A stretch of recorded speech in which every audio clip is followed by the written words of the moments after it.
Welcome to the very first episode of Oh, She's Funny, where I, your host LP, will talk to funny women about the funny women that inspire them. Since it's the very first episode, I literally have no business to speak of, so we can get right to our incredible guest. You probably thought, oh, she's funny when you've seen her on Parks and Recreation or Curb Your Enthusiasm or Spielberg's Tiny Toons or many other things. It's my dear friend, Alison Becker. Hi, buddy. How are you? So good. I'm so glad you're here. I'm so excited to talk to you. I'm glad to be here. It's the inaugural episode, which Oh my God. I think I that means first.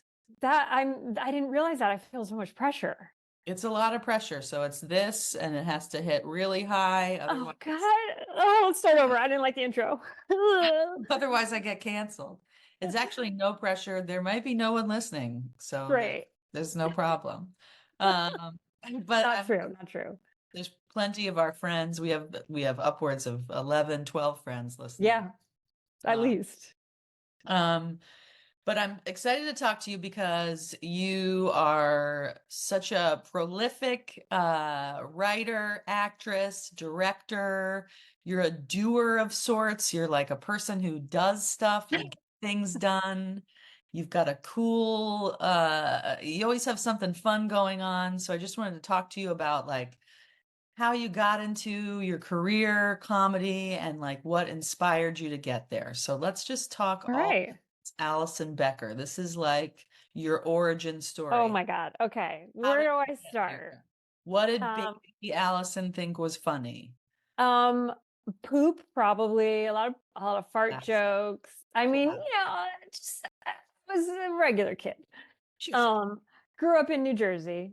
Actually, Always it's funny funny. because I always thought I was a regular kid, but as you get older, you realize like, oh, my life is weird. Like, my parents have been together since they were 12 years old. 12. Well, which is Met in weird. middle school? They met in middle school, but I always thought that was normal growing up, and then I realized that's not normal. It's normal to come from a divorced family and who met maybe after college. Right. Right. Yeah. 12 years old. So, I mean, they're going for the record of longest couple together. Yeah, they're both in their late 70s now and they're still going strong.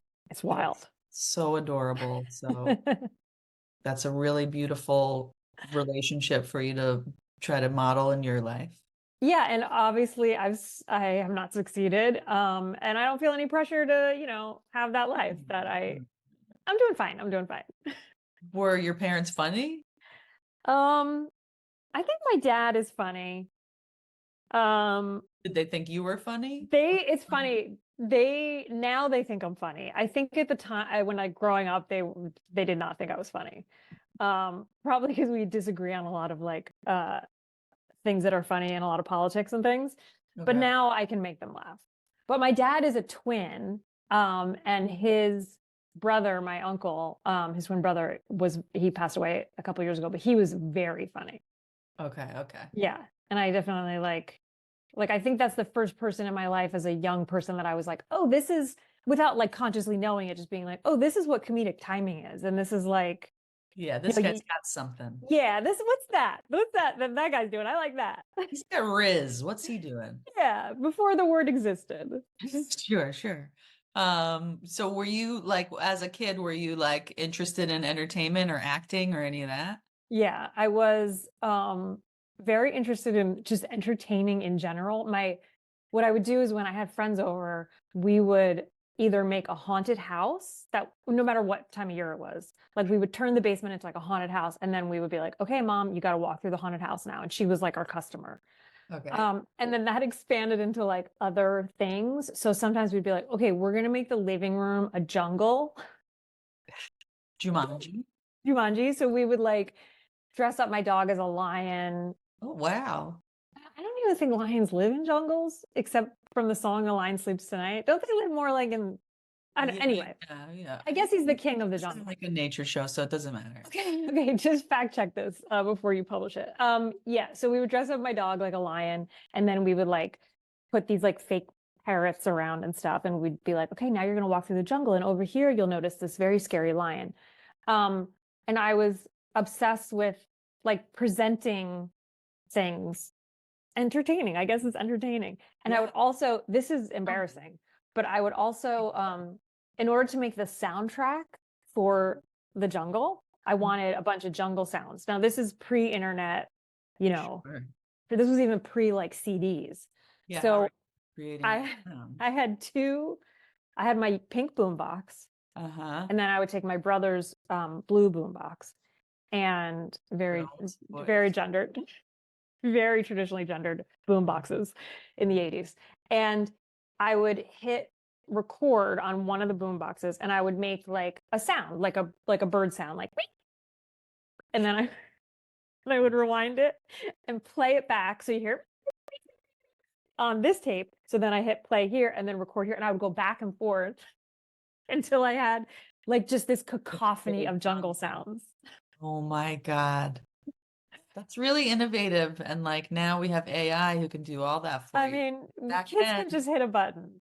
you had to really manage your boom boxes. It was analog, and that's how creative you have to be when you grow up in the middle of nowhere. Where'd you grow up in Jersey? In Jersey, in a really small town called Alamucci, there wasn't even a stoplight. Wow, no kidding. Okay. No stoplight. Your whole life grew up there till college or My whole life, most of my life, and then just to like throw a curveball in there, when I was 14, my family moved to Switzerland for 2 years, no kidding. and then moved back to New Oh, Jersey. we're done with Switzerland. Let's get back to Come Shamuchi. on, yeah. How was Switzerland? It was wild. It was Funny? fun, and I learned how to speak French kind of okay. Yeah. But it was a wild thing for like a young teen to experience from New Jersey to Switzerland. It was culture shock. Were you like on board or were you like an angry teen to go? I was angry at first. I think my brother and I were both angry. And then as soon as we met our first friends, we were like, oh, this is great. This is a great place. Okay. I mean, it's so pretty there. And now It's probably gorgeous. you're, like grateful that you got to go. 100%. It also like lives up to all the stereotypes. When you think of Switzerland, you think of chocolate, skiing, Tall people. watches, and banks. And that is all tall people. Did you say tall people? It's a tall, beautiful Oh, blondes. tall, beautiful blondes. Yeah. They're all there. Yeah. It sounds like a nice place. Yeah.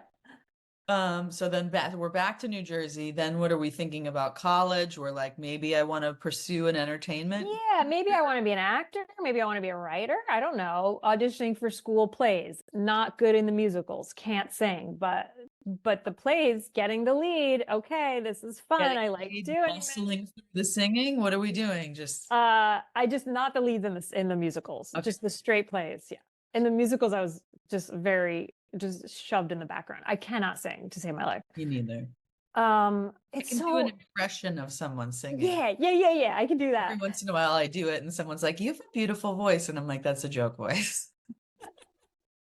But maybe pop stars are just singing in joke voices all the time. You know, You ever right? think about that? Just joke around and be, Taylor Swift. Yeah. What, Um, greatest singers? No. you can no. Taylor Swift, yeah. Capable. Capable, great songwriter. I Yeah. mean, no offense. Yeah. Cut that out. You'll get Cut it canceled. out. Don't let the Swifties hear. I mean, no. But yeah, doing plays in high school, and then when I got to college, I auditioned for the improv troupe and It is. Yeah. Where did was in college? Georgetown in DC. Okay. What was the And improv troupe called? oh God, it was the worst name ever. Give it. It wasn't even like a bad good name. It wasn't like a pun. It was just the Georgetown Players Improv Troupe. It's sad. So boring and It's so boring. It's so just white and corporate. corporate. Yeah, I hated it.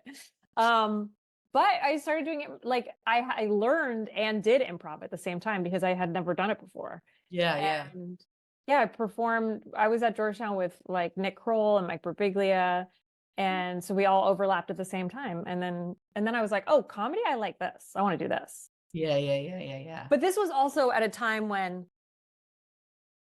I'm bringing it back to She's Funny. I'm bringing it back to women, okay? Please God. I'm bringing it back. This was the 90s. So this was a time when there was one, maybe two women on every troupe. That was the quote unquote diversity, was just having a woman. Right. We should get a Um, girl on here. yeah, we should get a girl. And Pump her on so stage. yeah, and I played the, the wife, the girlfriend, Yeah. the sex worker, Right. the waitress, maybe if things got really exciting. Were Uh, you pretty like confident as an improviser, or were you still finding your way? no, I had the confidence of youth around me. Right. So I don't know if I was good, but I thought I was good at the time. Stepping out in this scene. Yeah, exactly. I'm doing it. I'm gonna edit. Um, but yeah, it was mostly just dudes. Like we even had a contest for stand-ups on campus. And now it's called, at Georgetown, it's called the funniest human on campus. At the time it was called the funniest guy on campus. Oh wow, they Or were funniest man on campus. Like it wasn't even a possibility. right. And this wasn't that long ago, but it wasn't even a possibility that the funniest Right. person We're on not campus even could be bother. any other gender. Yeah. Wow, that's great. I wonder where the funniest man in Georgetown is now. Well, it was Mike Birbiglia. So he's doing great. Where is he? Where he's doing he's But doing I don't know who won all the other years. well. It's probably hard to have a famous person every year, but Yeah, Burbank. can't Right. do that. Um, so you doing improv in college, figuring out that you like comedy. When's your first like paid gig in entertainment? Oh my God, that was a long jump between college and my first paid gig. So in college we flew down some professional improvisers to like teach us Okay. improv. So we got into like we met the UCB4 at that time, which No was really kidding. You flew exciting. down, Yeah. like, Yeah, Bowler they and came. Roberts and Besser And and Besser, they came to, it wasn't our school that did it, but like there was another college called George Washington, and we teamed up with them and we flew a bunch of people out we flew Sharna Halpern from Chicago out. wow. Yeah, and then they flew for some UCB people out. And so we just became, immediate fans and immediately enamored of these people. And once I graduated college and moved to New York, I started taking classes at UCB. This was when there was level 1, level 2, level 3. There was no 101 and 201. Right. This This was is when just, you had to like stand outside the theater to sign up for class. yeah, this was just like really early on. Yeah. And in a theater that used to be a porn shop. Mm-hmm. And then eventually it turned into a theater and then eventually got shut down because we didn't have like a fire exit. Okay. So it was real scrappy at the time. So scrappy. What do you remember what year that was? This was like 99, 2000. Yes, yeah. I feel like that's around Yep. when I was starting to show up. Yep, 2001. And then the green room was like, there was a little green room, but then the prop room, you opened up a panel in the floor and climbed down a ladder Right. to this room that was just rats and props. It was so Pigs New and York. rats. It was so New York. It was so like New York in your 20s. It was Best great. time. I loved it. Yeah. Best time of my life. Yeah. So you start Never have doing anything that good. yeah, it's all downhill. Yeah. So you start doing improv, who are you meeting at that point? Like, are you starting to connect with like people that you know now or? Yes. Like my first sketch show that I did there was with Colton Dunn, Ptolemy Slocum, Jason Mantzoukas. It was, yeah. So those are the people I started meeting right off the bat and creating with. And Funny people who are killing it now. yeah. Yeah. And then got on a Herald team eventually. What This was your was Herald before. team name? The first one I was on was called America with an exclamation point at the end. Which was really funny because every time we came out, the audience would chant USA. Which is funny then, and now it's like weird. It's weird now. Yeah. It was funny at the time. Yeah. So then you're performing, and then you're like auditioning and you start. Then I started auditioning. Oh, my first paid gig. I made $75. Yes. Because I was hired by the New York Rangers hockey team to do a fake proposal on the Jumbotron. Oh, that's interesting. Yeah.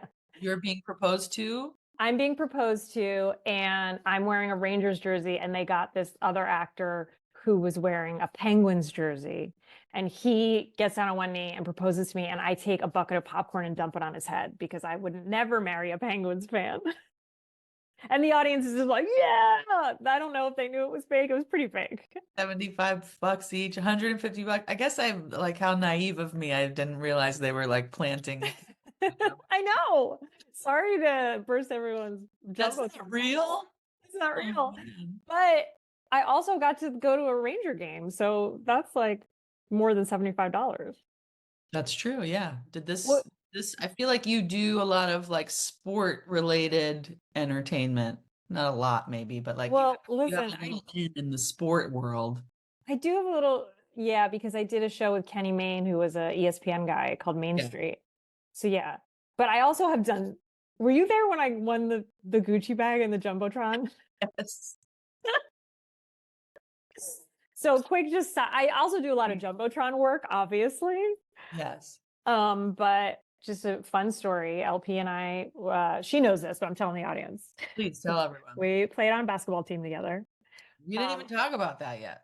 We haven't even talked about that yet. We haven't even made it out of the 90s yet, I feel like.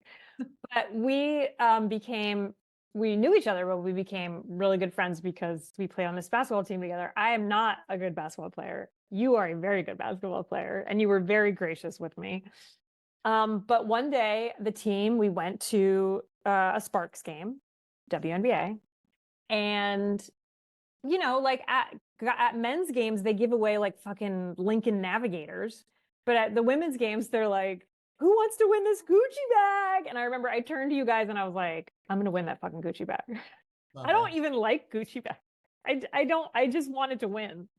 So I started. It was a dance off, and I started. I was like, my first task is I got to get in the top four because then it's by audience choice. So I went into the aisle and started dancing in the aisle so the camera guy could find me or camera person can find me, and they did.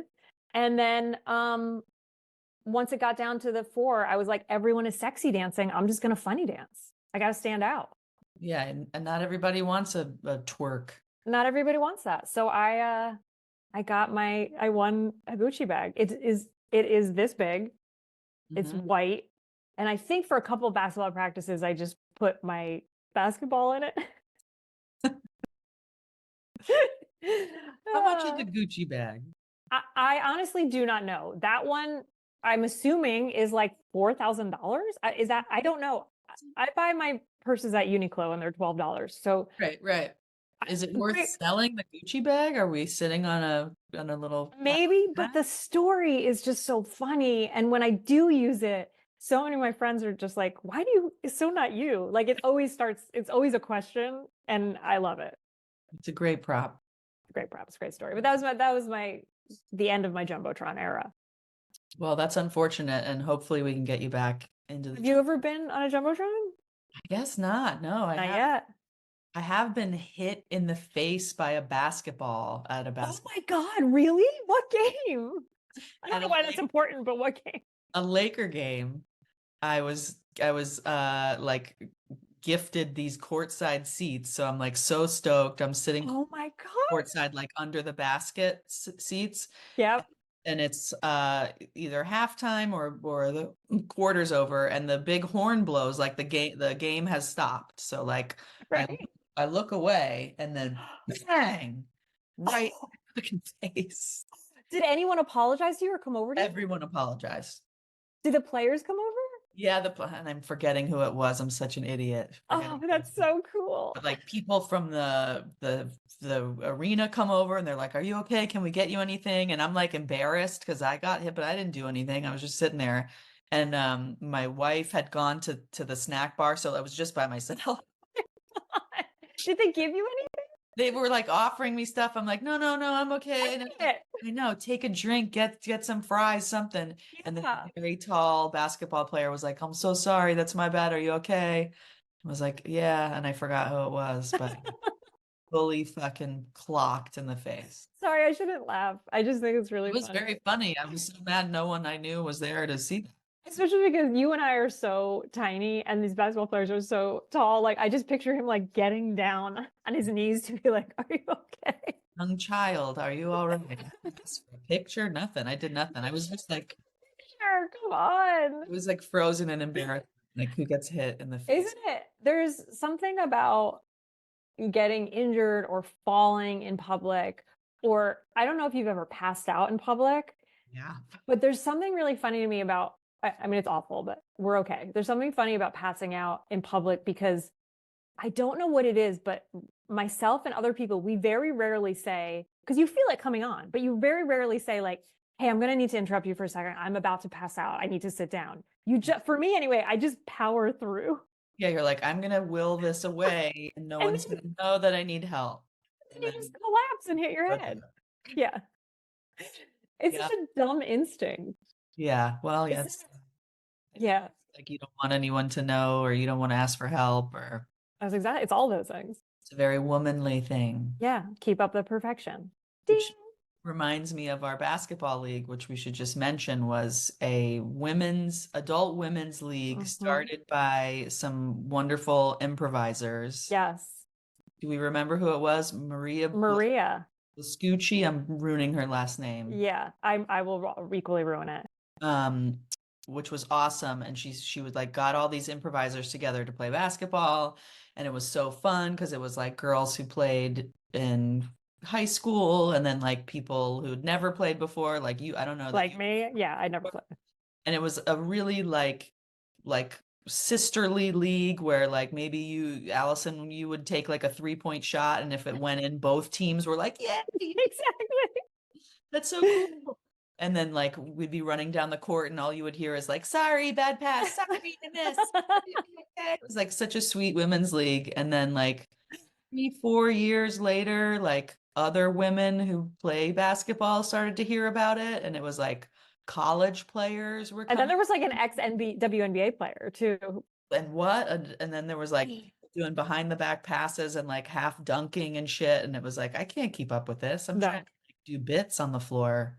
What is It this? was, I have to say though, that league, oh, that league saved me. I was just like, I loved it, just reminded me of being in an improv troupe where you walk into a room and everyone there is like, Becker, LP, like everyone So just fun. lights up when you walk into the room and you just feel like you're part of something. And I hadn't had that in so long. And I mean, I talk about that basketball um stuff in therapy. I'm like, I miss having that group, of I talk people. about it a lot. I talk about it in like general meetings a lot. Yeah. All the time. Like people be It's like, were you part of it? yeah, Like yeah, yeah. it has People this know like about it. mystical, aura about You on it. that league with Aubrey Plaza? We Yeah. thought that's what everybody says. Yeah, I was on the Plaza. Were you on our team? No, no, it was on our team. No. They almost made something about it, and then I think it fell through I some. know. There were so many things that came so close. But it was, man, we had so fun. I remember one game I came high. I don't normally smoke weed when I play sports, but I was like, I think you or somebody told me like, get a little high Probably me. and it'll be fine. And you were right. Like a little high, you're like, you have just that like bit of confidence, the bit of like you're not stressing out and it becomes really fun. But I do remember one time I got too high.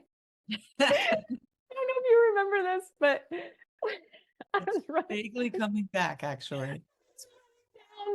running down the court. There's a turnover. I'm running down the court and I start blocking someone and you go, we're on offense. You're like, hey buddy, we're on offense right now. And I was like, oh yeah, thanks.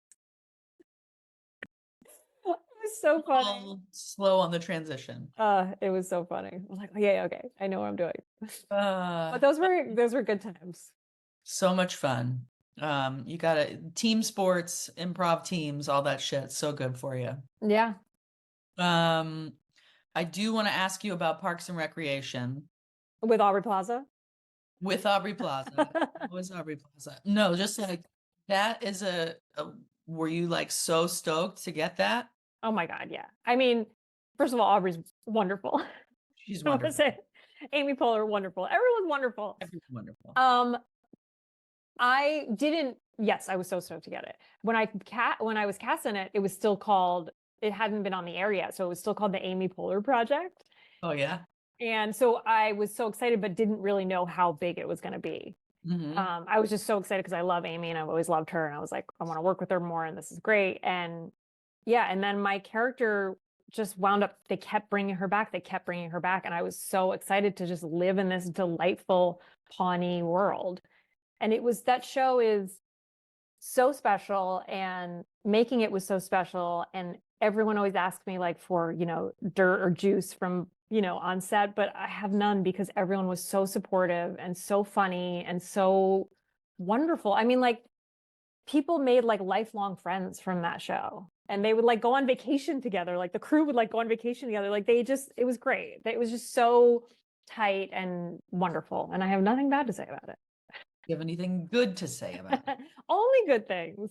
No, Uh, Amy is the most there's so many, I mean, you know this, there's so many comedians who get so jaded, and you can't blame them. They've been in the industry for a while and they're just like, they don't seem to have joy in it anymore, and it's a real bummer. And Amy still has such a wonderful joy to her. And what I mean by that is like if you say a joke, she laughs at people's jokes in this like belly laugh wholehearted way where you're just like, she's very present, very much in on the joke, and just like she's just delightful. Just she's a having a wonderful good human. time. Yeah. Yeah. Because you know how it is. Sometimes you watch things and you get so jaded you don't even laugh. You're just like, yeah, that was funny. But yeah, You sometimes just it's say it. hard to like get an actual laugh out. Yeah. Uh, but it is like to be on a set where everyone's having fun and cracking each other up. It's like, what a It's dream. great. It's great. The best ever. And tell me about Tiny Toons. What is this Spielberg Tiny Toons business? Tiny Toons was a cartoon in the 90s that it was Well, Steven Spielberg's pet project, they called it. And it was like the younger versions of Looney Tunes. mhm. Um, Looney Tunes is Bugs Bunny and Sylvester and Yosemite Sam and all that. And Tiny Toons was like younger, not younger versions of them, but younger characters. And it was a big hit, especially with like teens, because it had these jokes that were not just for kids. They would like slip in these jokes for adults. So it was a big like cult hit with teens in the 90s. And Aaron Gibson, delightful Aaron Gibson, pitched a remake to Warner Brothers, which we got to make. And it was so fun. And I was the head writer on that for 2 seasons. Oh yeah. And it was just, I mean, talk about joy. That was really interesting because as writers, I mostly write features now, and they're live action. And when you're pitching a feature or writing a feature or developing a feature, the note that you get over and over, especially coming from sketch comedy, is keep it grounded. Let's keep it grounded. Like, what are these characters' arcs? Like, let's, make sure there's something grounded behind it. So I was like brainwashed, for lack of a better word, into like Right. writing things that were grounded. And then we start working on a cartoon and everyone's like, oh, this gotta be crazier. You gotta go loonier. You gotta go sillier. You gotta go bigger. And at first it was like, I'm allowed to do that. And then you realize you have to tap into your childhood and like what you thought was silly, Mm-hmm. which just brings it right back to poop and farting. Oops and farts. Yep, that's true. I wrote on a animated show called Sanjay and Craig, Yep. and as I was like about to go in for the interview, I'm watching episodes to like get familiar with the show. And one of the episodes, the kid was pregnant with a fart. It was like, okay, this show could be fun. That's a great idea. Yeah, Yeah, you just have to make it sillier and crazier. And it was so fun to just tap into that. And now that work is informing the live action stuff I do. And, you realize there's no rules. there really aren't. And no Although one, there were a lot of rules about what we couldn't do with cartoons. You want to know what we couldn't do with cartoons? let me guess. Guns? No gun. Well, if it's like a laser gun, that's okay. Okay. They can't do Cigarettes? no cigarettes. They can't do any imitatable behavior, which means we Mm, can drop a piano on them, but they can't light a match. right, because a kid could find a Because a match kid could light a match, but a kid can't lift up a and piano. lift a piano. They have to wear helmets if they're doing anything sports-like, even if the sports-like thing is a made-up thing. Like we had one episode where they were doing parkour on jackhammers, which is not a thing. And they were like, we got notes, they had to be in helmets. They have to be in helmets. We were also allowed to have, this was my favorite one. We were allowed to show things coming out of buttholes, but nothing could be going into the butthole. Nothing could go in, but things could come out. And I was Our like, jobs are funny, but the people who have to make that rule, that's a funny job. and the people who make that rule went to law school. Yes, they're very serious people. I kept a lot of the standards emails just so we're like, because they're just hilarious. Like, This can't go inside the butthole. we can't show anything going in, but it can come out. Amazing. Oh. Well, speaking of childhood humor, let's talk about the women who inspired you as Okay. So who were you looking towards and who was making you excited as a kid? Well, again, I was, growing up in the 80s and 90s, and I watched SNL. I would stay up late every Saturday to watch SNL. Me too. And this was, Nora Dunn, Phil Hartman, Dana Carvey, and my personal favorite, Jan Hooks. Jan Hooks. R.I.P. Jan Hooks, I think, made me realize that anything can be funny. And what I mean by that is, like, she often did, because it was the 80s and 90s, and women were often cast as the wife, the girlfriend, the waitress. And even if she just had one line and the sketch was not about her, she would make me crack up. I remember there was one episode that Wayne Gretzky, the hockey player, wow, we're talking about hockey a lot. Wayne Gretzky was hosting, and they were water skiing, and she just had one line. I don't remember what the line was, but she was just like, okay. And it would make me laugh so hard. She just made she found humor and joy in the tiniest, funniest lines. And she would make the most interesting choices. And I loved her. And Molly Shannon made me crack up too. Yeah. Everyone just so silly. You an SNL, like religious watcher always? Yeah. I mean, at that time in my life, yeah, my brother and I would have to get a VHS. That's the VHS tape going in. And you don't want to tape the commercials, but you don't want to miss the SNL commercials. So you were on that pause button? Yeah, you get on the pause, and then as soon as it comes back on, you're like, boom. So like the first second of every sketch I'm missing. Which is funny, because now you might want to see the commercials, like, 100%. I would want to see those commercials. Yeah. But then these. Yeah. But yeah, and then we would just watch them over and over until we had them memorized, my brother and I. Jan Hooks and Nora Dunn as a team were so unstoppable, incredible, so funny. They did so many things together. I watched a bunch of their stuff in anticipation of this conversation. Sweeney Sisters. Oh, Sweeney Sisters. Yeah, they were great. Singing the classics. And then they had another bit called Attitudes, which was a morning show type thing. And they're so funny, and it's so crazy that they didn't pop after they left SNL. They didn't. I know. It was a different era, and Jan Hooks passed away young. She was in her 50s. No, as I was looking it up, I guess I didn't realize that she passed away in 2014. Yeah. She was only 57. It's crazy. I actually found Nora Dunn wrote something on her Facebook page that's really sweet, if you don't mind. Read it. Yeah.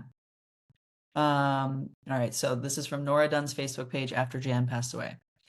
It was Jan Hooks who came up with the idea for the Sweeney Sisters on the spot while we were shooting a commercial parody for Saturday Night Live. It came like a minor explosion, as most of her ideas did, and she delivered the concept and our names in a matter of seconds. Then she started belting out medleys of classic swing songs. There was no way I could keep up with her. She was a seasoned improviser who never credited herself as a writer, and at the heart of her matter, she was a genuine actress. Saturday Night Live wasn't summer camp. It wasn't fun until and unless you were in front of the camera doing a bit you loved. and I loved nothing as I loved being a Sweeney sister. In character, Jan and I knew exactly who we were without discussion. It happened on its own. As Liz and Candy, we shared an uncomplicated bond and enduring sisterly love. The fact that they became a hit was secondary to the joy of being them. We opened the Emmys in 1987, and backstage we decided to chat with George Will and Sam Donaldson in character. They shunned us as if we were two backstage barflies trying to slut it up with a couple of genuine primetime newsmen. No one enjoyed something like that more than Jan Hooks. She did have stage fright, but once in front of the camera, she carried the show. It was our costume designer, Pam Peterson, who found our lounge gowns and became part of the gag that we wore them in every single sketch. I don't know where those dresses are now, but they should be in the Smithsonian. In our finest sketch, we performed with Mary Tyler Moore, who was the one and only third Sweeney sister. Oh, So funny. so funny. But yeah, I love that she calls her ideas coming to her like a minor explosion because that's what it was. Yeah, Oh, really good. R.I.P. R.I.P. And then she used to do a lot of impressions on SNL. I was watching her do a little Hillary Clinton, um, Yeah. Tammy Faye, some other ones. Do you do any impressions? Um, no, I mean, I used to do, listen, we've all done that thing where we put together our 5 minutes, whether it's we're auditioning, I auditioned for Mad TV a bunch of times. A lot of Did people you? audition for SNL. And even when you audition for mod teams, I don't know if it's still like this, but at UCB, they use that format of, you know, 5 minutes, three characters, two impressions, which is insane. You have to get out the game of three characters and so five because the two impressions too, and in like 30 seconds each, make them funny. You can't change costumes. Oof. And I would do the impressions that I did just because I had to do impressions because I don't think I'm good at impressions. I would do Audrey Hepburn. Okay. I would do um, Leah Michelle Ooh, okay. because I look like her a little bit. And then See, one yeah. time, yeah, one time I did Sandra Bullock because I look like her a little bit. And then I would do Alfalfa from Oh. Little Rascals. That's a fun one. That was a real fun one. I don't have any impressions. And one time I was auditioning for the Big Gay Sketch Show, and they were like, "Let's see your impressions. Who do you got?" And I was like, I can do Ellen," because people tell me I look like her, and I just like danced in a chair. That's all I have. It's great. I know impressions are such a weird thing that like it feels so archaic. It feels like such old showbiz that it's like, show me your impressions, kid. Yeah, yeah. Like, why are we still asking people to do this? Because on most of those sketch shows, they have people, Yeah, they some have the people are impressions guy. fucking great at it, and it's incredible. Uh yeah, I'm fascinated by people who do impressions. Yeah, it's not us, but It's we, like people who sing. It's a little bit of magic that I can't do. yeah, we got other magic. Um, I also have one more thing I want to read about Jan Hooks that Oh, I please. from Vanity Fair because Miss Okay. Tina Fey is also a big Jan Hooks fan. So after Jan passed away, Tina was at an event, and so this was in Vanity Fair. On Monday night, Tina Fey used her stage time at Elle's Women in Hollywood Awards to remember Jan Hooks, her idol and SNL forebearer who died earlier this month. Specifically, she reminisced about how she came to cast Hooks on 30 Rock as Jenna Maroney's mom. We needed to cast Jane Krakowski's estranged Florida dirtbag mother, and I thought, my God, do you think we could get Jan Hooks? And the answer was like, yeah, you can get her. She was living in Woodstock and the phone was not ringing. Hooks obviously agreed to guest star on the comedy, but Faye revealed that Hooks seemed a bit hesitant. She was actually a little shy about jumping back into the game, Faye explained, and she came down and she was so funny. Dedicating her award to sweet Jan Hooks, Faye also expressed anger that Hooks had not been better appreciated by Hollywood, especially in comparison with some of her SNL castmates. It made me sad when she passed, and it made me mad at the time how available she was, Faye said. Jan should have had a bigger career. Jan deserved a big movie career, certainly as big as Rob Schneider's fucking career. She was a bigger star on SNL. Rob fucking Schneider, MAGA prick. Rob fucking Schneider. Um, Yeah, all of that. Yes to all of that. It does. It makes me angry too. It makes me so bummed. I mean, and you were saying this, that they didn't have a career after. She Yeah, was just there, like her genius was just sitting there and no one was doing anything with it. and a little bit I was reading, it was saying like, oh, she wasn't like obsessed with fame, and she wasn't like trying a lot to be an actress. Like she was just sort of happy being. And I mean, I don't know if that was true or not, or sometimes you just are like, I guess no one's calling, so I'll just chill. But Uh, that's also a way to look at it because, you know, it is a weird take to say like, well, she could have been happy because she could have been famous, but it's like maybe she was happy not being Happy, famous, yeah, not you know? chasing the and doing this Yeah. grind. Hollywood is super toxic and stressful. And the Yeah, fact that there's she was living in habits. Woodstock, yeah, maybe she was just fucking, I don't know, raising birds and being happy. I don't know why I went to birds, but Yeah, because you do a good bird sound. bring it back. Bring it back, baby. The only other woman we didn't mention from that era of SNL is Victoria Jackson. Victoria Jackson, also a Trumper now? Question mark? Cuckoo Maguku Trump. Yeah, cuckoo. Like, And listen, I'm not saying that I am psychic or just have good taste, but I never thought she was very funny. She did one thing. She did this bimbo blonde voice, yeah. and she just always played overly sexualized characters, and I was just like, I don't get it. Yeah, she had her thing, and now she has gone to the dark side. Yeah. But thankfully we still have Nora Dunn. Let's get her in some stuff. Yeah, come on. Let's put her in stuff or let her live her life and Yeah, be whatever happy. let's just let her be happy, whatever Nora Dunn, what do you want to do? let's Because find we will out. support you. Yes. Um, well, this has been a lovely convo. I loved learning about you. I love talking about old SNL. But this is great. You're a treasure amongst treasures, Right back at you. and I adore you. I adore you. This is going to be, to everyone listening, welcome to the inaugural episode. This is going to be Inaugural. this is going to be a good run. This is going to be a good run. We're going to talk to fun people about fun people. Mhm. All right. Well, thank you for the chat. I adore you, and I'll I talk adore to you. you soon, buddy. Bye. Mwah. Big thanks to Alison Becker. Big thanks to anyone listening. So, I guess specifically that would be Jen and Kiki. Something I want to do at the end of every episode is recommend something that's Oh, She's Funny related. And right now I'm reading Z-Way's book, which is called Black Friend: Essays. Are you supposed to say colon essays? Maybe it's just called Black Friend Essays.